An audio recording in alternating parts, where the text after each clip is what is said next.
So a bit of a follow-up to my video, The Secret History of Font Piracy. Obviously, go watch that first if you haven't already. But really interesting discussion I had on Mastodon following the release of the video with some type designers and very knowledgeable folks over there. And I want to thank Nick Sherman and also Doug Wilson especially. Doug not only released the excellent Linotype the film, but is currently working on Linotype the book, and as part of the research has interviewed Matthew Carter recently, and for the first time on record asked him directly about these questions of piracy.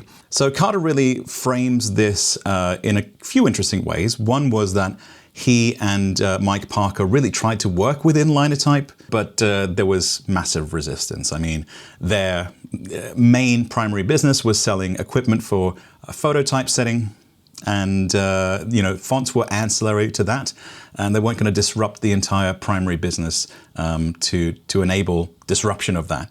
And the other defense that he gives is that at the time that Bitstream was founded, ATypI, which is the professional body for type foundries and type designers, really had a moral code that said original designs must be respected for a period of 15 years, which ties back to the validity of a design patent under US law. So basically, if you look at the Linotype clones in the Bitstream collection, they were all 15 years or older, and they felt perfectly comfortable to replicate those designs under that kind of moral code that was the industry standard at the time. Now, do I believe that explanation would satisfy their critics like Ulrich Stiel? I don't think so. I mean, Ulrich already has a page all about ATypI. But the other thing, more interestingly, is to consider like a thought exercise if fonts still work this way, where after 15 years, cloning was perfectly fine. That would mean really iconic catalogs of the early digital era like Emigre, or Font even.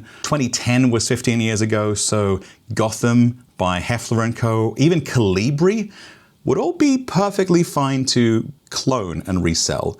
That kind of industry norm just would not work in the digital era. So that's kind of interesting. One thing I did want to clarify, though, was that Matthew Carter left Bitstream after the first 10 years, and the kind of commoditization of fonts as something that was CD-ROM-based collections and software direct to consumers didn't really happen until the later 90s or the mid-90s.